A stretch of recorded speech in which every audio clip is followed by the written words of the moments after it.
Yes, beta.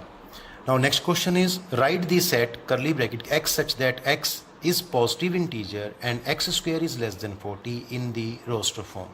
तो आपको एक सेट दिया हुआ है, ये सेट किस फॉर्म में दिया हुआ है? सेट बिल्डर फॉर्म में। कैसे पता चला? ये सच दैट दिया हुआ है, स्टार्टिंग x से हो रही है, करली ब्रैकेट है, x से स्टार्ट हो रहा है, साथ में कोलन दिया हुआ है, सच दैट दिया हुआ है और आगे एक्सप्लेन किया हुआ है। तो ये सेट बिल्डर फॉर्म है सेट की, इसको आपने रोस्टर फॉर्म में चेंज करना है। तो अब आप देखो x की कौन सी वैल्यू ऐसी डालेंगे, इंटीजर, पॉजिटिव इंटीजर होना चाहिए। ऐसा कौन सा पॉजिटिव इंटीजर डालें जब स्क्वायर करें तो उसकी वैल्यू 40 से कम होनी चाहिए। तो सब सिंपल है, पॉजिटिव इंटीजर कहाँ शुरू होते हैं? 1 से। तो पहले 1 हो गया, 1 का स्क्वायर 40 से कम होता है, सेटिस्फाई कर रहा है, तो आंसर 1 हो गया। और के एक्स की वैल्यू हो सकती है 2, 2 का स्क्वायर 4, ये भी सेटिस्फाई कर रहा है, 3 भी आएगा, 3 का स्क्वायर 9, उसके बाद 4 का स्क्वायर 16, 5 का स्क्वायर 25, उसके बाद 6 का स्क्वायर 36। बस यहाँ तक आएगा। क्यों? अगर मैं 7 डालूंगा एक्स की वैल्यू को तो वो 49 इससे बड़ी वैल्यू हो जाएगी, तो वो इसको सेटिस्फाई नहीं करेगी।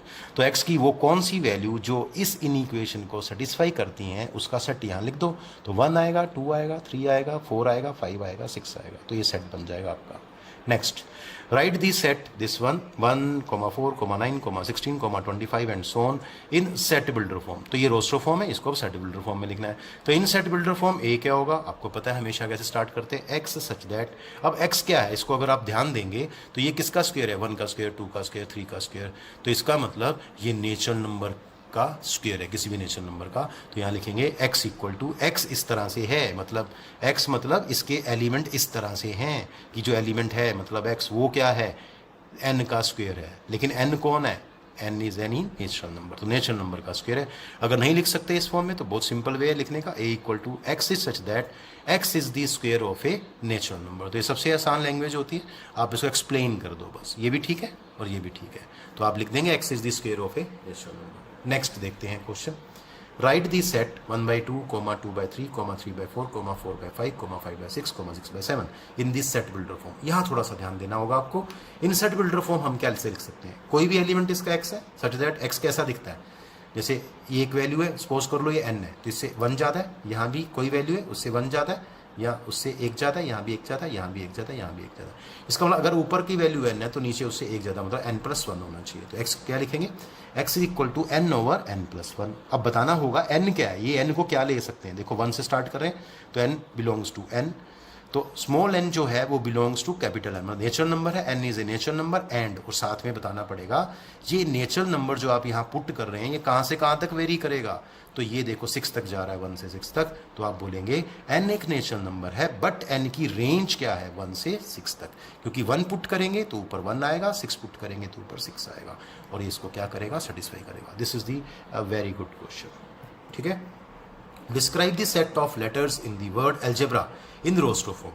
तो जो अलजेब्रा वर्ड है उसके जो लेटर्स हैं उनको आपने सेट की फॉर्म में लिखना है। लेकिन ध्यान रखना, सेट के अंदर कभी भी हम किसी चीज़ को रिपीट नहीं कर सकते हैं। कोई लेटर है, कोई नंबर है, रेपिटेशन नहीं होता है, एक ही बार लिखा जाता है। तो देखो A L G E B R, लेकिन A दोबारा आया, लेकिन एक बार लिख चुके हैं इसलिए दोबारा नहीं लिखने वाले।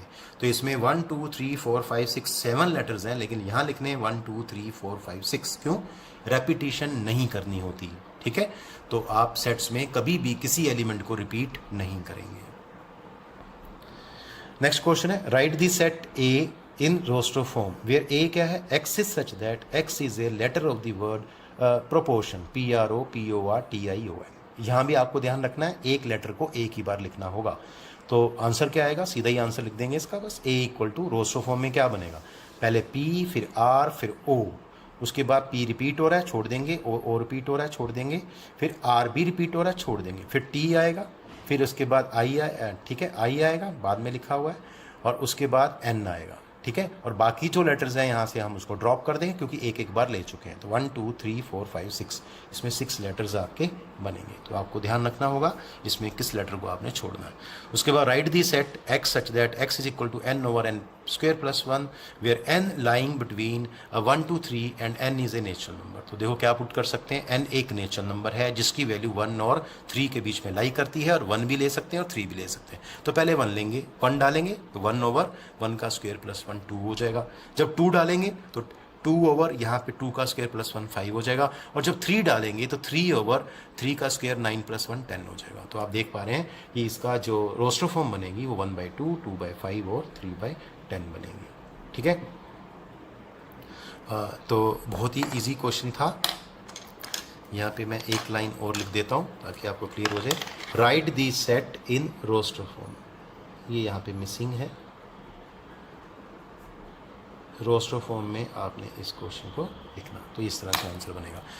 चलिए अब आगे चलते हैं सेट्स में। और क्या है इसमें सेट्स में सीखना है हमें, टाइप्स ऑफ सेट्स। सेट्स की टाइप्स क्या होती हैं? नंबर 1 एम्प्टी सेट और नल सेट और void set, VOID void set.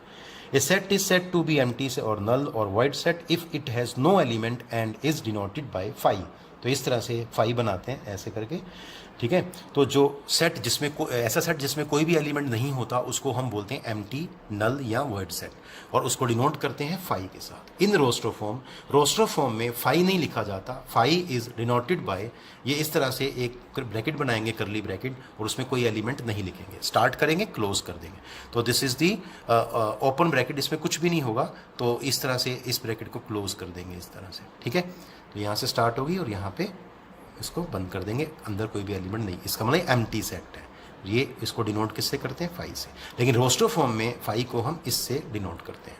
ठीक है, चलिए तो एग्जांपल देखते हैं। जैसे ये रोस्टर फॉर्म दे रखी है, सेट बिल्डर फॉर्म दे रखी है एग्जांपल में। तो क्या है, set x belongs to R और x स्क्वायर किसके इक्वल है? -2। अगर मैं आपसे बोलूं x एक रियल नंबर है और इसको सॉल्व करके आना चाहिए, तो नहीं आएगा। क्यों?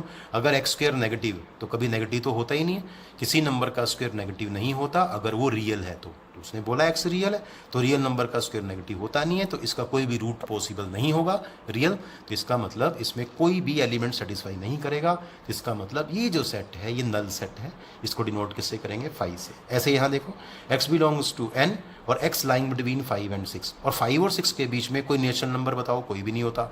इसका मतलब यहाँ भी कोई एलिमेंट नहीं बन पाएगा, तो इसको हम 5 से डिनोट करेंगे, ये नल सेट होगा।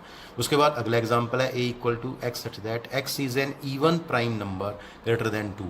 अब even prime number greater than 2, अब इवन प्राइम नंबर कौन सा होता है? 2 होता है, और उससे बड़ा कोई इवन प्राइम नंबर होता ही नहीं है। तो इसका मतलब इस कंडीशन को कोई एलिमेंट सेटिस्फाई नहीं करेगा, तो ये नल सेट होगा, इसको नोट करेंगे 5 से। अगला सेट आता है सिंगलटन सेट। तो डेफिनेशन ही बता रही है, सिंगल मतलब सिंगल जिसमें एक ही एलिमेंट होता है। A set consisting of a single element is called a single set. तो जिसमें एक ही एलिमेंट होता है उसको बोलते हैं सिंगलटन सेट। तो एग्जाम्पल जैसे 0 और करली ब्रैकेट में डाल दिया, तो ये सिंगलटन सेट है क्योंकि इसमें एक ही एलिमेंट 0 नाम से है। दूसरा है curly bracket x such that x belongs to n and x square equal to 9। ध्यान रखना, इस इक्वेशन को सॉल्व करना है x स्क्वायर इक्वल टू 9 और सॉल्व करके देखना है क्या आंसर आता है।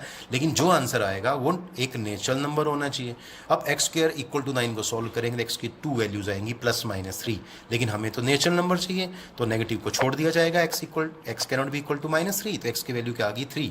तो इसको जब रोस्टर फॉर्म में लिखेंगे तो इसमें 3 आएगा, और आप देख पा रहे हैं ये सेट बिल्डर फॉर्म में इस तरह से है और रोस्टर फॉर्म में सिर्फ एक ही एलिमेंट बन रहा है, तो ये भी सिंगलटन सेट का एग्जांपल होगा। चलिए नेक्स्ट देखते हैं, फाइनाइट सेट और infinite set. A set which is empty और consist of definite number of element is called a finite set. तो ऐसा सेट जो या तो एम्प्टी है, तो एम्प्टी का मतलब उसमें पता है हमें कुछ भी एलिमेंट नहीं है, फिक्स है, और जहाँ उसमें एक डेफिनेट नंबर ऑफ एलिमेंट्स है, फिक्स नंबर ऑफ एलिमेंट्स हैं 2, 4, 5, 6, ठीक है, तो उसको कहते हैं फाइनाइट सेट। और अदरवाइज, और अगर ये फिक्स नंबर नहीं है, बहुत सारे एलिमेंट्स हैं, काउंटेबल नहीं है, तो उसको बोलेंगे infinite set. Otherwise the set is called infinite set. For example the set of even prime numbers, the set of even prime numbers क्या होता है? 2। सिंगलटन सेट है तो ये फाइनाइट सेट होगा, क्यों? एलिमेंट्स को काउंट कर सकते हैं। Set of days of the week is a finite set. पता है आपको डेज जो होते हैं, set of days of week, वो सबको पता है क्या होते हैं, फिक्स होते हैं। The set of points in A line is an infinite set. तो एक लाइन के ऊपर कितने पॉइंट्स होते हैं? इनफाइनाइट, तो उसका जो सेट बनेगा वो इनफाइनाइट ही बनेगा। Set of natural numbers 1, 2, 3 and so on, चलता ही जाएगा आगे। और जब इनफाइनाइट सेट लिखते हैं तो याद रखना करली ब्रैकेट में लिखना है, और जब आप कम से कम आपको 3 एलिमेंट्स दिखाने होंगे, 1, 2, 3, कोमा, यहाँ कोमा आएगा, और फिर 3 डॉट या 3 डैश लगाने हैं, सिर्फ 3 ही लगाने हैं, इससे ना कम ना ज़्यादा, ठीक है। तो इस तरह से इनफाइनाइट सेट को दिखाया जाता है। आगे आता है इक्विवेलेंट सेट। इक्विवेलेंट सेट क्या होते हैं? 2 finite sets capital A and capital B are set to be equivalent. तो याद रखना, इसमें हम बात सिर्फ फाइनाइट सेट की ही कर सकते हैं, इनफाइनाइट की बात नहीं कर सकते। क्यों? मान लो एक में 100 हो, एक में 1000 हो, तो वो इक्विवेलेंट सेट नहीं हो पाएंगे। तो two finite set A capital A and capital B are set to be equivalent if their cardinal numbers are same. Cardinal number क्या होता है मैंने आगे बताया, if these have same number of elements. तो उनके जो अंदर एलिमेंट्स होते हैं सेट के अंदर, उसको उसका कार्डिनल नंबर बोला जाता है। That is N of A equal to N of B.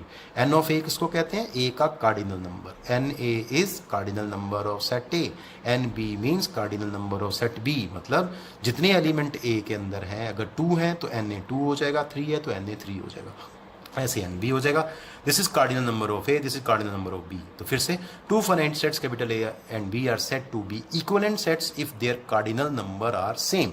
मतलब अगर उन दोनों के अंदर सेम नंबर ऑफ एलिमेंट्स हैं तो वो सेट्स होते हैं इक्विवेलेंट सेट होते हैं। फॉर एग्जाम्पल, कैपिटल ए एक सेट लेते हैं जिसमें 3 एलिमेंट्स हैं ए बी सी, और कैपिटल बी एक सेट लेते हैं जिसमें 3 एलिमेंट है 1 2 3। आपको सिर्फ नंबर काउंट करना है एलिमेंट्स का।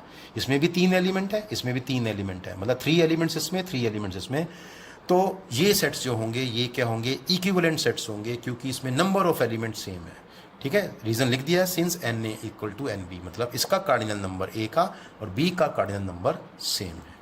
ठीक है, तो हेयर मैंने यहाँ शो कर दिया है एन ए 3 है, एन बी 3 है, और ये जो एन है इसको बोलते हैं cardinal number of set A, और एन बी को बोलते हैं cardinal number of set B. ये आपके एग्जाम में भी आ सकता है, what do you mean by cardinal number. और बताइए अगर ए सेट ये है तो इसका कार्डिनल नंबर क्या है? तो इसका कार्डिनल नंबर है एन ए इक्वल टू 3, और इसका कार्डिनल नंबर क्या है? इसमें भी 3 एलिमेंट है 1 2 3, तो एन बी क्या आएगा? 3 आएगा।